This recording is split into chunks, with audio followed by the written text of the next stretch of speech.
এত শক্তি আসলো কিভাবে তোমার মধ্যে? এইভাবে চললে তো অজ্ঞান হয়ে যাব। প্লিজ আস্তে আস্তে করতে হবে, না হলে পাড়ার ছেলেবুড়োরা সব শুনতে পাবে। আমার অকেজো স্বামী কিচ্ছু পারে না, সে একটা অদক্ষ। আজ থেকে তুমি আর মামির কাছে যাবে না, সময় পেলেই আমার কাছে আসবে। আমি তোমাকে মনের দরজা খুলে ভালোবাসা দেব, আর প্রাণ ভরে সারা রাত তোমাকে খেজুরের রস খাওয়া শেখাবো। শর্মিলা জন্মেছিল একেবারেই সাধারণ এক গ্রামে। গ্রামের নাম মিঠাপুকুর। কাঁচা রাস্তা, চারদিকে সবুজ ধানক্ষেত, আর ভোরে ভেসে আসা পাখির ডাক। বাবা ছিল কৃষক, মা ছিলেন ঘরের অতি সাধারণ নারী। ছোট্ট শর্মিলাকে নিয়ে তাদের সংসার ভরা সুখে শান্তিতে কেটেছিল। কিন্তু সুখের দিন বেশি দিন টিকল না। 1 বছরের ব্যবধানে বাবা মা দুজনেই চলে গেলেন মরণব্যাধিতে। শ্মশানঘাটে আগুন জ্বলছিল। ছোট্ট শর্মিলা লালচে চোখের শুধু তাকিয়েছিল। তখন তার বয়স মাত্র 6। চারদিকে আত্মীয় স্বজন থাকলেও সবাই মুখ ফিরিয়ে নিল, কারণ অনাথ মেয়ে মানেই বোঝা। একমাত্র যে মানুষ এগিয়ে এলো সে হলো তার মামা, কমল। কমল তখনও অবিবাহিত, বয়স 30-এর কাছাকাছি। নিজের ছোট্ট ঘরে অল্প জমি নিয়ে কষ্টে জীবন কাটাচ্ছিল, তবু সে সামলাকে বুকে টেনে নিল। চিন্তা করিস না মা, আমি আছি, তুই আমার চোখের মণি। এই কথাটা শুনে শর্মিলা তার বুকের ভেতর জমে থাকা কান্না ছেড়ে দিল। সেই দিন থেকে মামাই হয়ে উঠল তার অভিভাবক, তার ভরসা, তার একমাত্র পৃথিবী। কমলের সংসার ছিল খড়ের ঘরে, পাশে ছোট সবজি বাগান। দিনের পর দিন সে হাড়ভাঙা খেটে জমি চাষ করত, বাজারে কাজ করত। নিজের খাওয়ায় যতই অভাব থাকুক, শর্মিলাকে কখনো খালি পেটে শুতে দেয়নি। গ্রামবাসী বলতো, কমল বিয়ে করল না শুধু ভাইঝির জন্য। এমন মানুষ আজকাল কোথায়? শর্মিলা মামাকে দেখে ভাবত, আমার যদি বাবা মা থাকত তারাও হয়তো এমন করত। মামা শুধু অভিভাবক নয়, সে আমার জীবন। সময় কেটে গেল। শর্মিলা ছোট থেকে ধীরে ধীরে এক অপরূপা রূপসী কিশোরীতে পরিণত হল। চুক বড়, কপাল উজ্জ্বল, চুল কালো লম্বা। গ্রামের নদীর ঘাটে যখন সে কলসি নিয়ে যেত, সবাই তাকিয়ে থাকত। কারোর ঠোঁটে ফুটত নোংরা হাসি, কেউ আবার চোখে আগ্রহ লুকাত না। কিন্তু শর্মিলা এসব উপেক্ষা করত। সে জানত তার রক্ষক একমাত্র কমল। কমল যখন মাঠ থেকে ঘরে ফিরত, ঘামে ভেজা শরীর, খড়ের গন্ধে ভরা জামা, তখন শর্মিলার বুক কেমন কেঁপে উঠত।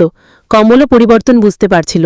ছোট্ট যাকে কোলে নিয়ে মানুষ করেছে, সেই মেয়েটি এখন আর শিশু নয়, সে এক আকর্ষণীয় যুবতী। রাতে শুয়ে সে নিজেকে প্রশ্ন করত, আমি কি ভুল ভাবছি? কেন তার হাসি আমার বুক কাঁপায়? কেন তার চোখে তাকালে আমি অস্থির হয়ে যাই? একদিন শীতের রাতে শর্মিলা হঠাৎ কাঁথা গায়ে না দিয়ে ঘুমিয়ে পড়েছিল। কমল নিঃশব্দে গিয়ে তার গায়ে কাঁথা জড়িয়ে দিল। সেই মুহূর্তে ঘুমন্ত শর্মিলা একটি নড়ল, ঠোঁট নরমভাবে ফাঁক হল। কমলের বুক কেঁপে উঠল। তার মনে হলো এই ঠোঁটের কাছে সে আজীবন বন্দী হয়ে যাবে। রাতে শর্মিলা আকাশের তারার দিকে তাকিয়ে ভাবত, কবে আমারও কেউ আসবে? কবে আমি কারো হাত ধরে অন্য এক জীবনে চলে যাব? কিন্তু দিনের আলোয় যখন মামা তার জন্য মাথায় পানি ভরা কলসি তুলে দেয়, কিংবা মাঠ থেকে ফিরেই ভাত মেখে দেয়, তখন মনে হয়, আমি কি আসলে মামাকেই চাই? কেন তার স্পর্শে বুক ধকধক করে ওঠে? শর্মিলা একদিকে মামাকে অভিভাবক ভাবে, অন্যদিকে তার মনে জন্ম নিচ্ছে এক অদ্ভুত রোম্যান্টিক টান। আর কমলও নিজের ভেতরে লড়ছে, ভালোবাসা নাকি দায়িত্ব, কোনটা তাকে মানতে হবে। শর্মিলা তখন 20-র কাছাকাছি বয়সে। গ্রামে অনেকেই তার জন্য প্রস্তাব পাঠাত, কিন্তু দরিদ্র কমল তাদের কাউকেই রাজি করাতে পারত না। এক একজন চাইত মোটা টাকা, কেউ চাইত সোনার গয়না। শর্মিলা রাতে মামার সামনে চুপচাপ বসে থাকত। মামা, আমার বিয়ে হবে না? কমল দীর্ঘশ্বাস ফেলত। মা, যদি হাতে কিছু থাকত তবে তোকে আজই বিদায় করতাম ভালো ঘরে। এই কথাগুলো শুনে শর্মিলার বুকটা মোচড় দিয়ে উঠত। সে অনুভব করত তার মামাই যেন তাকে ছাড়তে চাইছে না। শর্মিলার রূপ এখন পূর্ণ যৌবনে দীপ্ত। মাঠে গেলে বাতাসে তার ওড়না উড়ত, আর গ্রামের ছেলেরা তাকিয়ে থাকত হাঁ করে। কমল এসব দেখত, আর বুকের ভেতর অদ্ভুত অস্থিরতা অনুভব করত। সে বুঝত সমাজের চোখে শর্মিলা তার ভাইঝি, কিন্তু হৃদয়ের ভেতর তাকে যেন আর ভাইঝি মনে হয় না। রাতে যখন দুজনে এক কুঁড়ে ঘরে আলাদা কক্ষে ঘুমত, তখন নীরবতা ভেদ করে কমলের কানে শর্মিলার নিঃশ্বাস বাজত। অদ্ভুত আকর্ষণ তাকে আচ্ছন্ন করত। একদিন শীতের রাতে শর্মিলা হঠাৎ কাঁথা গায়ে না দিয়ে ঘুমিয়ে পড়েছিল। কমল নিঃশব্দে গিয়ে তার গায়ে কাঁথা জড়িয়ে দিল। সেই মুহূর্তে ঘুমন্ত শর্মিলা একটু নড়ল, ঠোঁট নরমভাবে ফাঁক হল। কমলের বুক কেঁপে উঠল। তার মনে হলো এই ঠোঁটের কাছে সে আজীবন বন্দী হয়ে যাবে। রাতে শর্মিলা আকাশের তারার দিকে তাকিয়ে ভাবত, কবে আমারও কেউ আসবে? কবে আমি কারো হাত ধরে অন্য এক জীবনে চলে যাব? কিন্তু দিনের আলোয় যখন মামা তার জন্য মাথায় পানি ভরা কলসি তুলে দেয়, কিংবা মাঠ থেকে ফিরেই ভাত মেখে দেয়, তখন মনে হয়, আমি কি আসলেই মামাকেই চাই? কেন তার স্পর্শে বুক ধকধক করে ওঠে। শর্মিলা একদিকে মামাকে অভিভাবক ভাবে, অন্যদিকে তার মনে জন্ম নিচ্ছে এক অদ্ভুত রোম্যান্টিক টান। আর কমলও নিজের ভেতর লড়ছে, ভালোবাসা নাকি দায়িত্ব, কোনটা তাকে মানতে হবে? শর্মিলা তখন 20 কাছাকাছি বয়সে। গ্রামে অনেকেই তার জন্য প্রস্তাব পাঠাত, কিন্তু দরিদ্র কমল তাদের কাউকেই রাজি করাতে পারত না। এক একজন চাইত মোটা টাকা, কেউ চাইত সোনার গয়না। শর্মিলা রাতে মামার সামনে চুপচাপ বসে থাকত। মামা, আমার বিয়ে হবে না? কমল দীর্ঘশ্বাস ফেলত। মা, যদি হাতে কিছু থাকত তবে তোকে আজই বিদায় করতাম ভালো ঘরে। এই কথাগুলো শুনে শর্মিলার বুকটা মোচড় দিয়ে উঠত। সে অনুভব করত তার মামাই যেন তাকে ছাড়তে চাইছে না। শর্মিলার রূপ এখন পূর্ণ যৌবনে দীপ্ত। মাঠে গেলে বাতাসে তার ওড়না উড়ত, আর গ্রামের ছেলেরা তাকিয়ে থাকত হাঁ করে। কমল এসব দেখত আর বুকের ভেতর অদ্ভুত অস্থিরতা অনুভব করত। সে বুঝত সমাজের চোখে শর্মিলা তার ভাইঝি, কিন্তু হৃদয়ের ভেতর তাকে যেন আর ভাইঝি মনে হয় না। রাতে যখন দুজনে এক করে ঘরে আলাদা কক্ষে ঘুমত, তখন নীরবতা ভেদ করে কমলের কানে শর্মিলার নিঃশ্বাস বাজত। অদ্ভুত আকর্ষণ তাকে আচ্ছন্ন করত। একদিন শীতের রাতে শর্মিলা হঠাৎ কাঁথা গায়ে না দিয়ে ঘুমিয়ে পড়েছিল। কমল নিঃশব্দে গিয়ে তার গায়ে কাঁথা জড়িয়ে দিল। সেই মুহূর্তে ঘুমন্ত শর্মিলা একটু নড়ল, ঠোঁট নরমভাবে ফাঁক হল। কমলের বুক কেঁপে উঠল। তার মনে হল এই ঠোঁটের কাছে সে আজীবন বন্দী হয়ে যাবে। মাসখানিক পরের ঘটনা। এক রাতে গ্রাম ঘুমিয়ে গেছে। শর্মিলা ঘরে একা শুয়ে আছে। কমল দরজা খুলে ভেতরে ঢুকল। শর্মিলা, তার কণ্ঠ কেঁপে উঠল। শর্মিলা উঠে বসল, চোখে ভয়। মামা, এভাবে? কিন্তু কমল আর নিজেকে থামাতে পারল না। দারিদ্র্য, সমাজ, একাকিত্ব সব মিলে তার বুকের ভেতর জমা আকাঙ্ক্ষা সেই রাতে উথলে পড়ল। সে শর্মিলা সর্বস্ব কেড়ে নিল।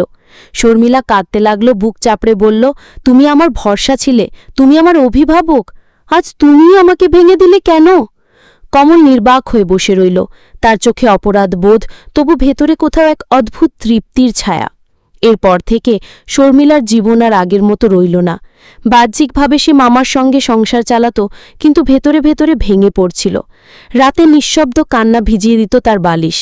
একদিকে মামার প্রতি কৃতজ্ঞতা, কারণ সেই তাকে মানুষ করেছে, অন্যদিকে প্রচণ্ড ঘৃণা, কারণ সেই মামাই কেড়ে নিয়েছে তার নিষ্পাপ যৌবন। সে ভাবত, আমার যদি সত্যিকারের স্বামী আসত, আমি যদি ভালোবাসায় ভরা এক জীবনে যেতে পারতাম। গ্রামে শর্মিলার কাহিনী একসময় লুকিয়ে রাখা গেল না। কমল নিজের অপরাধবোধে ভুগতে ভুগতে অবশেষে এক স্বনামধন্য পরিবারের কাছে শর্মিলার বিয়ের প্রস্তাব দিল।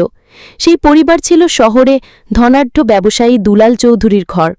ছেলেটির নাম অভিজিৎ, রূপে গুণে ভদ্র, শিক্ষিত শহুরে ভদ্রলোক।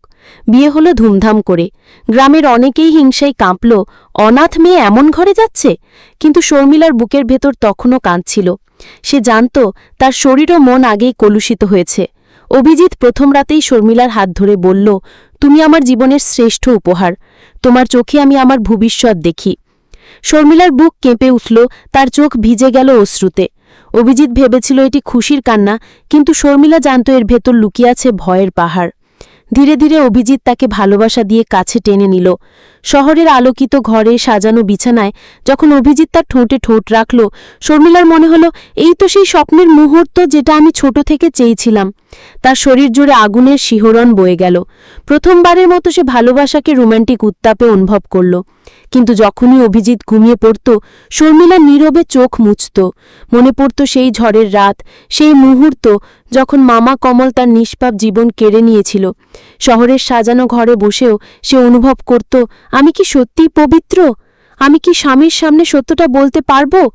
প্রতিটি রোম্যান্টিক মুহূর্তের পর তার বুক ফেটে কান্না আসত। কখনো স্বামীর বুকে মাথা রেখে সে হঠাৎ হাউমাউ করে কেঁদে উঠত। অভিজিৎ বিস্মিত হয়ে জিজ্ঞেস করত, কি হয়েছে শর্মিলা? আমি কি তোমায় কষ্ট দিচ্ছি?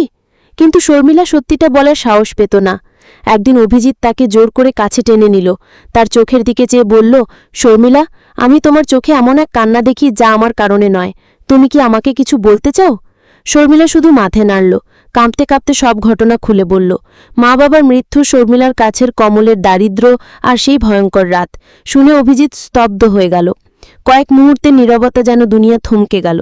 তারপর অভিজিৎ শর্মিলার মুখ দু হাতে ধরে বলল, শোনো, তুমি অপরাধী নও, তুমি শুধু শিকার। আমি তোমাকে ভালোবেসেছি, তোমার আত্মাকে, তোমার মানুষটাকে। অতীত মুছে যাবে, আমি থাকব তোমার পাশে। সেই রাতেই শর্মিলা অনুভব করল, ভালোবাসা মানে শুধু শরীর নয়, মনেরও আশ্রয়। অভিজিৎ তাকে বুকের কাছে জড়িয়ে নিল আর বলল, এখন থেকে তুমি শুধু আমার, আমি তোমার সব কান্না মুছে দেব। শর্মিলার চোখ মেয়ে অশ্রু গড়াল, কিন্তু এবার তা দুঃখের নয়, মুক্তির অশ্রু। শর্মিলার জীবন শুরু হয়েছিল কান্না দিয়ে, কিন্তু শেষ পর্যন্ত সে খুঁজে পেল এক ভালোবাসা যা অতীতের অন্ধকারকেও আলোকিত করল। যদিও অতীত তাকে সারা জীবন তাড়া করবে, তবু সাবির বুকে সে পেল নতুন আশ্রয়, নতুন স্বপ্ন, নতুন আলো। বন্ধুরা, আজকের ভিডিওটি এই পর্যন্তই। ভিডিওটি তোমাদের কেমন লাগলো কমেন্ট করে জানাতে অবশ্যই ভুলবেন না।